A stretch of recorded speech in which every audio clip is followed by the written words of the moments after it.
What's going on today, guys? Justin here, and today I got a new locomotive.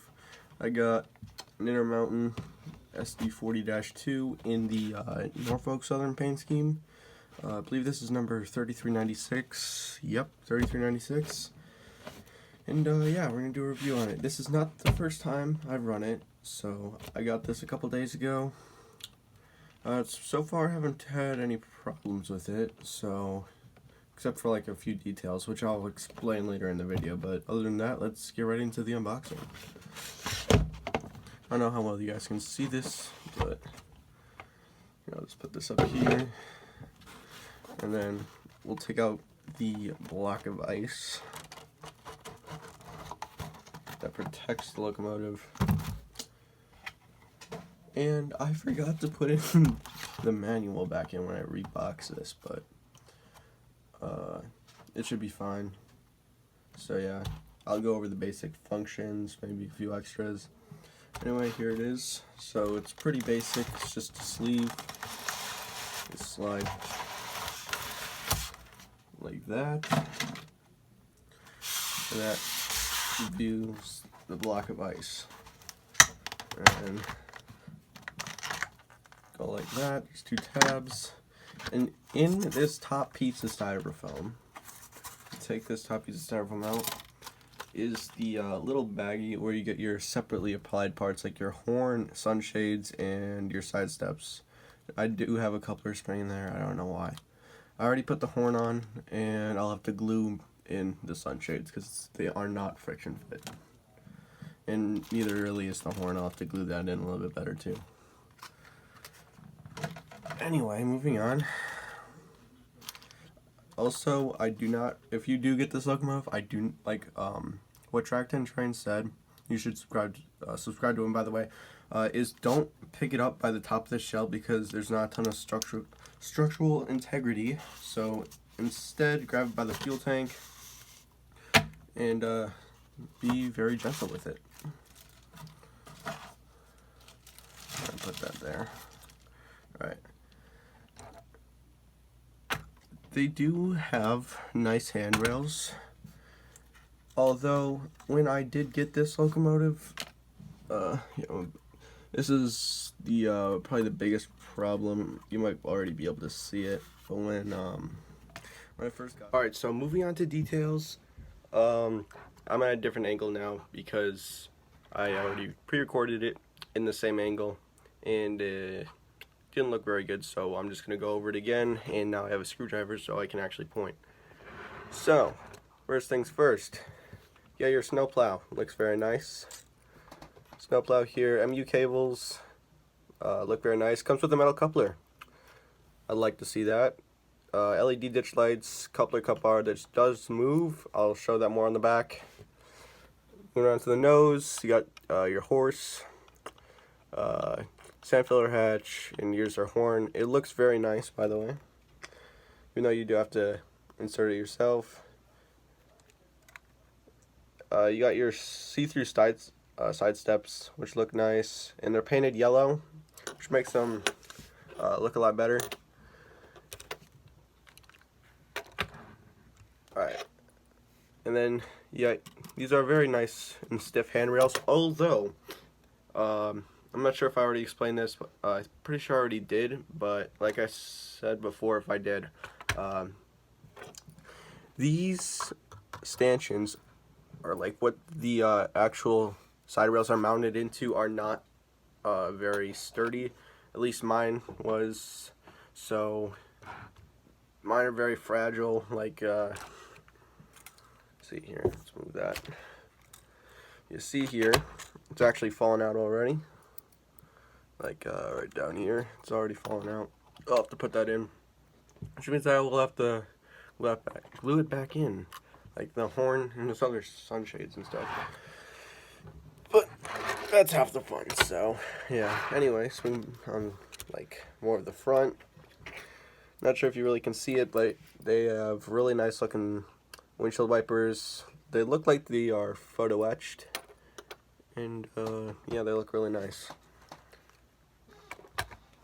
Moving on to the side,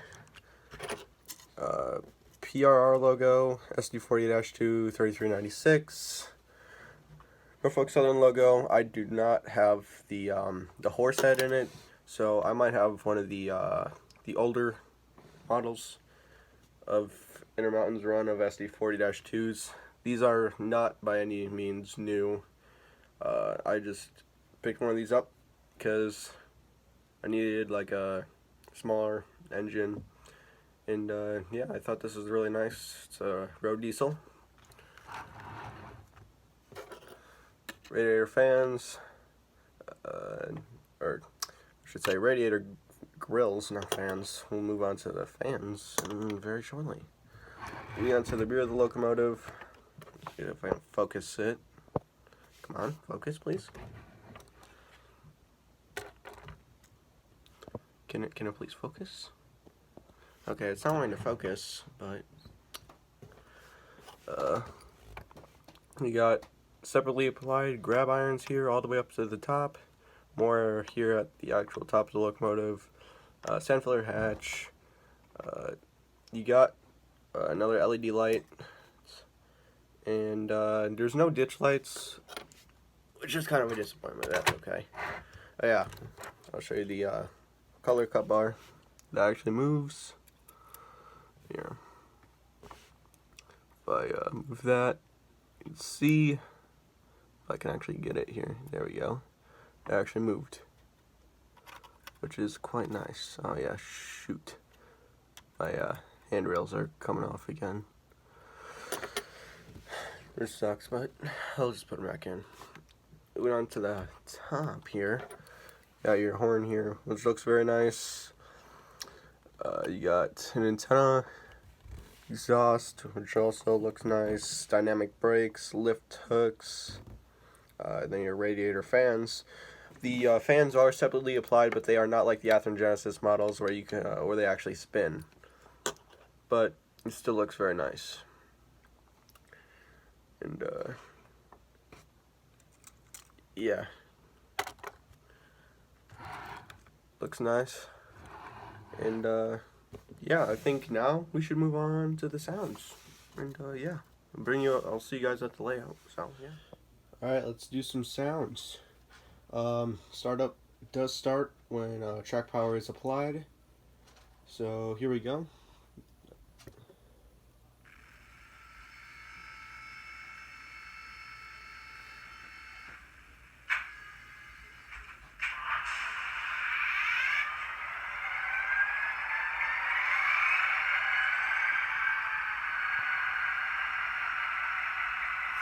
There's the startup sequence. Alright, first off, F0, which is the headlight. F5 is number boards. I'll kill some lights after this, and I'll show you how it looks in the dark. F6 is ditch lights. They are very bright LEDs. Probably even brighter than the headlight. And now let's move on to some sounds. So F1 is the bell, which is a very nice sounding bell. Probably one of the best ones actually. F2 is the horn. The ditch lights do not flash, so you will have to program that in. I have not quite yet. Also, that is not the default horn, because this one just sounds a lot better. It's just very quiet, which is very responsive, so as much as you spam it will respond. F3, coupler clank. F4 is the dynamic brakes.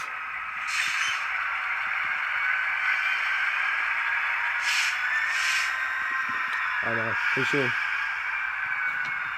pretty sure that's me moving. F5 already saw it. It's the number boards. F6 is the ditch lights.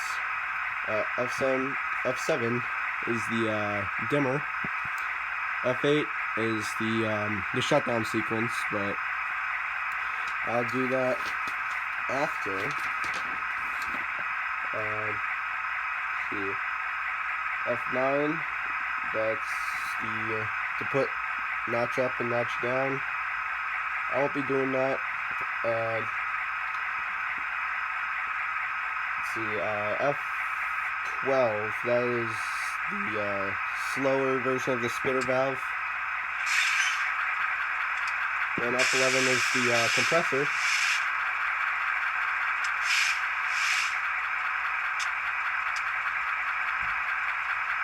And then I'm just going to do the spitter valve, so F18 is the faster one.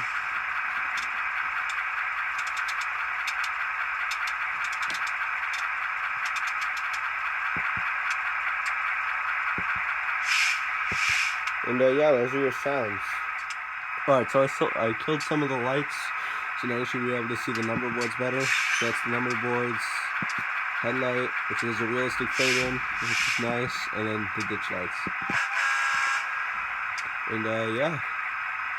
Anyway guys, that's going to wrap up this review. Hope you guys really enjoyed, and let me know if this video with the run by.